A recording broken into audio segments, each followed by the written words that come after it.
Hello friends, welcome back to our YouTube channel. This is Naveen Sharma, first year MBBS student of JLN medical college Ajmer. आज मैं आपको ऐसे source के बारे में बताने वाला हूं जो आपकी नीट को क्रैक करने के लिए बहुत ज़्यादा हेल्पफुल होंगे। तो गाइस, बिना टाइम वेस्ट करते हुए स्टार्ट करते हैं। Right strategy to crack NEET के चैप्टर 1 में हमने बात की थी यूट्यूब की, कि आप यूट्यूब से किस तरह से अपना स्टडी मटेरियल इकट्ठा कर सकते हैं। और आज चैप्टर 2 में हम बात करेंगे बुक्स की, कि बुक्स हमें कौन सी पढ़नी चाहिए।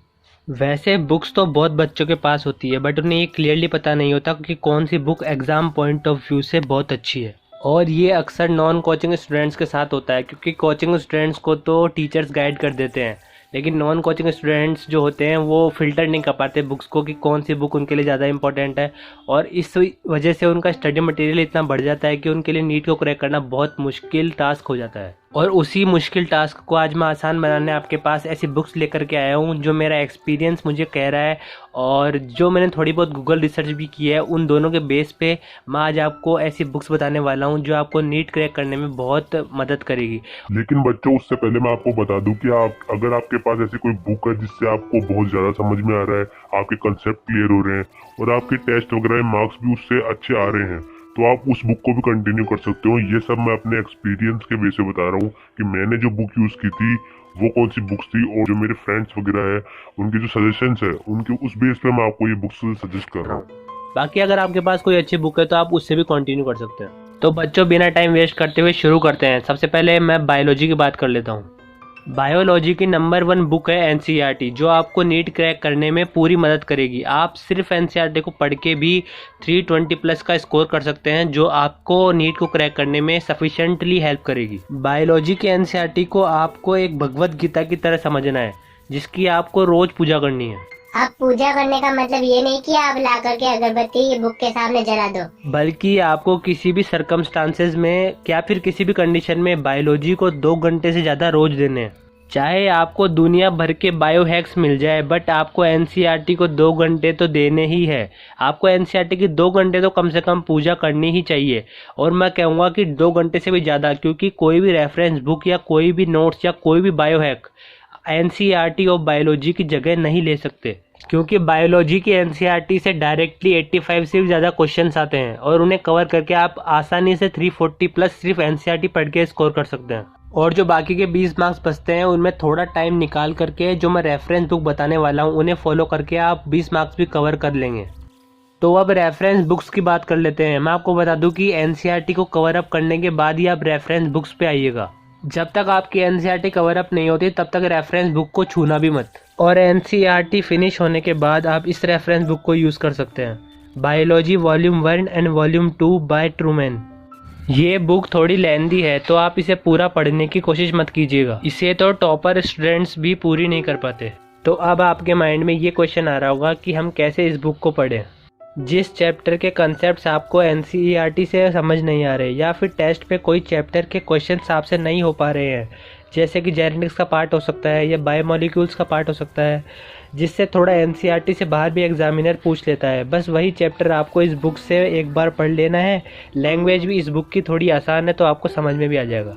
आपके कंसेप्ट क्लियर होते ही आप फिर वापस से एनसीईआरटी जाकर के पढ़ सकते हैं।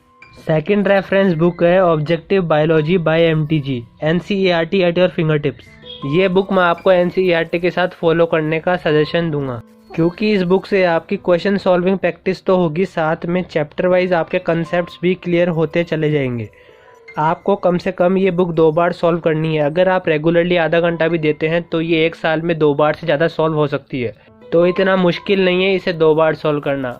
लेकिन नीट में फ़ायदा बहुत ज़्यादा देगी ये बुक, तो एटलीस्ट 2 बार तो सॉल्व इसे कर ही लेना आप।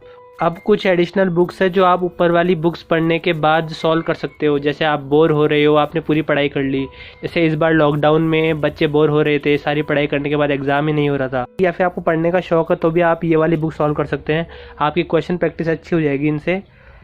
तो ये फर्स्ट बुक है objective biology by Dinesh and objective botany by Ansari. तो ये दोनों बुक्स आप एडिशनली रेफ़र कर सकते हो अगर आपके पास टाइम बहुत ज़्यादा बच रहा है तो। अब बात करते हैं केमिस्ट्री की। जैसा कि आपको पता होगा ये बुक 3 पार्ट्स में डिवाइडेड है, physical chemistry, organic and inorganic chemistry. Physical chemistry में थ्योरी से ज़्यादा न्यूमेरिकल की इंपॉर्टेंस होती है, तो आप एनसीईआरटी को एक बार पढ़ के भी स्किप कर सकते हैं। एक बार पढ़ने से आपको सिलेबस समझ में आ जाएगा ताकि आप फर्दर रेफरेंस बुक्स को अच्छी तरह फॉलो कर सकें, इसलिए एक बार तो आपको पढ़ लेनी चाहिए एनसीईआरटी भी। फिर इसकी सबसे अच्छी रेफरेंस बुक है physical chemistry bye OP Tandon. OP Tandon से क्वेश्चन प्रैक्टिस ज़्यादा करेंगे तो आपके लिए फिजिकल केमिस्ट्री आसान हो जाएगी। बस फिजिकल केमिस्ट्री में तो आपको इतना ही करना है। ऑर्गेनिक केमिस्ट्री में रिवीजन बहुत ज़्यादा इंपॉर्टेंट होता है, तो आपको एनसीईआरटी तो प्रॉपर रिवाइज करनी ही है। साथ में अगर किसी कोचिंग के नोट्स मिल जाए तो आपके लिए बेटर होगा, नहीं तो फिर आपसे सेल्फ नोट्स बनाने पड़ेंगे। लेकिन नोट्स बहुत ज़्यादा इंपॉर्टेंट है क्योंकि ऑर्गेनिक केमिस्ट्री में सबसे ज़्यादा इंपॉर्टेंट होता है रिवाइज करना, और रिवाइज नोट्स से बेटर बुक्स में नहीं हो सकता। और रेफरेंस बुक के लिए आप MS चौहान की ऑब्जेक्टिव बुक यूज़ कर सकते हैं। इसमें हर कंसेप्ट से रिलेटेड एक क्वेश्चन जरूर है, तो वो आपके कंसेप्ट क्लियर भी करेगा और साथ में क्वेश्चन प्रैक्टिस भी हो जाएगी। बस आपको ऑर्गेनिक केमिस्ट्री में एनसीईआरटी या फिर किसी कोचिंग के नोट्स और MS चौहान से ऑब्जेक्टिव सॉल्व करने, इतना सफिशिएंट होगा। अब इनऑर्गेनिक केमिस्ट्री की बात कर लेते हैं।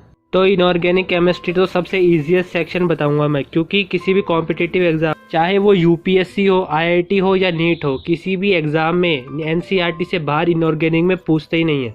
लेकिन इनऑर्गेनिक केमिस्ट्री में मेमोरी बेस्ड क्वेश्चन पूछे जाते हैं, तो आपको एनसीईआरटी को बार बार रिवाइज करना पड़ेगा। जैसे हम बायोलॉजी की एनसीईआरटी को पढ़ते हैं, वैसे ही हमें इनऑर्गेनिक केमिस्ट्री की एनसीईआरटी को पढ़ना पड़ेगा। वैसे तो इसमें एनसीईआरटी सफिशिएंट है, बट एडिशनल बुक में आप जेडी ली की कंसाइज इनऑर्गेनिक केमिस्ट्री पढ़ सकते हैं। अब बात करते हैं नीट एस्पिरेंट्स के लिए सबसे टफ सब्जेक्ट की, यानी फिजिक्स की। यहाँ प्रैक्टिस ही सफलता की चाबी है। जितनी क्वेश्चन प्रैक्टिस करोगे उतना ही कंसेप्ट अच्छा होगा, और क्वेश्चन सॉल्विंग की स्पीड भी बढ़ाना इंपॉर्टेंट है। खास करके इलेक्ट्रॉनिक्स, इलेक्ट्रोस्टैटिक्स एंड मैकेनिक्स, इन तीनों चैप्टर्स में स्पीड की इंपॉर्टेंस बहुत ज़्यादा है। अगर रोज के आप 50 क्वेश्चन भी लगाते हैं तो आपके लिए सफिशिएंट होगा।